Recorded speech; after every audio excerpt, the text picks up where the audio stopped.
There could soon be a showdown in the city of Chicago over sanctuary city policies. Chicago has been one of the most aggressive places in the country in resisting the Trump administration's efforts against illegal immigration, and now its political leaders could potentially pay the price for that.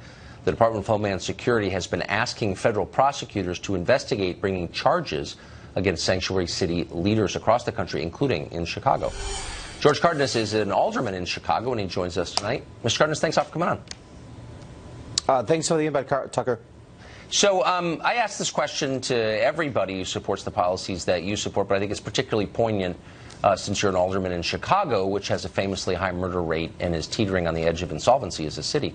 How will protecting the rights, so-called rights, of illegal immigrants in your city help the citizens of Chicago, the citizens, American citizens who live there? Well, let me say, Tucker, first, and correct it. We're not near insolvency. That's wholly not true. We just passed the budget a couple of months ago. Tell me about the retirement liabilities that the city of Chicago has, and which remain unfunded to this day. I mean, that's a separate segment. But anybody who lives in Chicago is laughing at what you just said.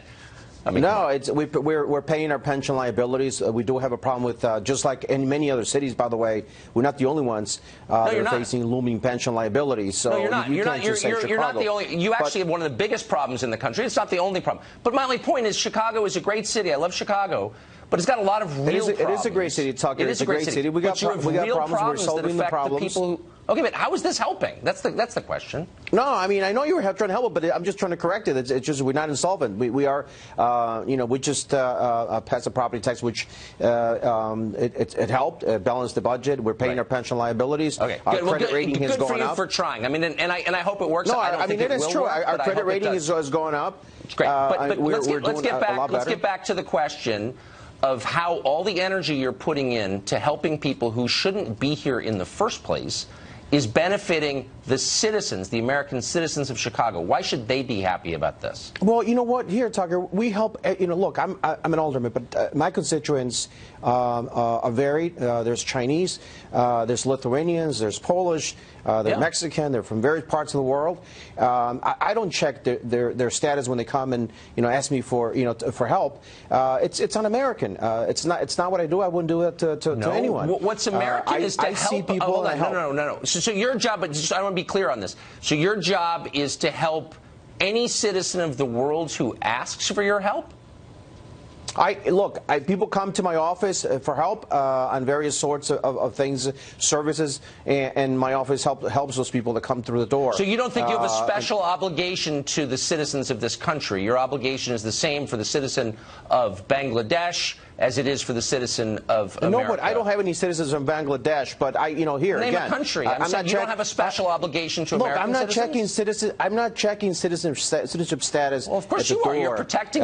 Yes, you are. You're actually protecting. I mean, I'm not checking. This whole policy protects specifically people who are not here whether legally. They are citizens or not. Most of the people that I represent are citizens, but whether it means, I mean, I'm not checking at the door their IDs to see if they're citizens or not. Okay, let's play a game where you answer at least one question that I ask you. So do you think, let's start with I'm answering. I think. Hold on. Do you think, here's the question, and let's see if you can answer it. Do you think that you have an obligation to represent American citizens first above people who are here illegally? I represent my citizens very well, thank you, Tucker. Everyone that comes through that door. Okay, so you weren't willing to answer that loves the service. So let's try a second one. You want me somehow to equate that with? No, seriously. You want me somehow to guess? And you want me to just guess what? So they have to be blue-eyed and blonde to be able to say, okay, you're American. I mean, look, you know what I mean? It's ridiculous that you would even say something like that. I'm just saying. I mean, that's is that your test for citizenship? I don't know. I can't tell. You know what a loathsome little demagogue you are to say something like that. No, I'm saying. I mean, how do you want me to ask? Little demagogue you are. How do you want me to ask, Mr. Cardenas? How do you want me to ask whether they're citizens or not? I want you to answer my question simply. I'm answering. Do you have an obligation to American citizens of any color over people who are here illegally? It's really simple. Can you answer? I meet all my obligations, Tucker. I meet all my obligations to the people that from the entire city, people that I meet on the streets as well. How do American citizens benefit from protecting illegal aliens in Chicago? I could tell you, everybody here in this city knows that we are here and we protect everyone. We're here for the security. We're here for the benefit. And I don't check. How do American citizens, so if I live on the South Side and I've got one of the highest murder rates in America and people are getting killed on my block, and this is real, as you know, why should I be happy that you're spending your time, including on this show, defending the rights of people who don't have a right to be here in the first place? Why should I be happy about that? Simple question. What's the answer? Listen, again, you're throwing words out as if they mean anything. They don't. I mean, people that come to the door, it's because they live in the community. They're looking for services, looking for help. Again, we're not immigration. We're not checking whether the status, whether you're not or not. Because you don't have a real answer.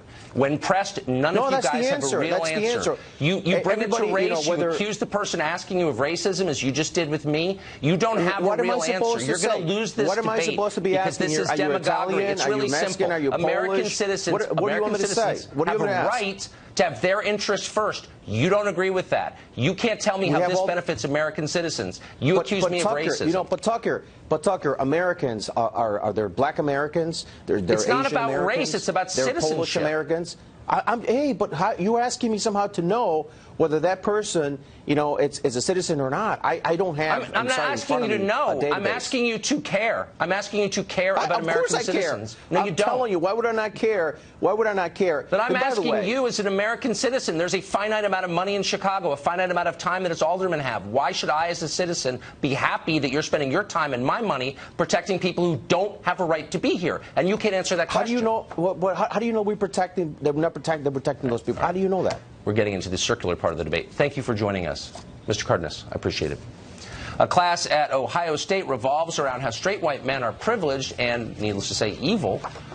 How are Democrats going to get any votes from anybody ever who fits that description if they keep attacking them in public? We'll talk to someone who thinks about these questions next.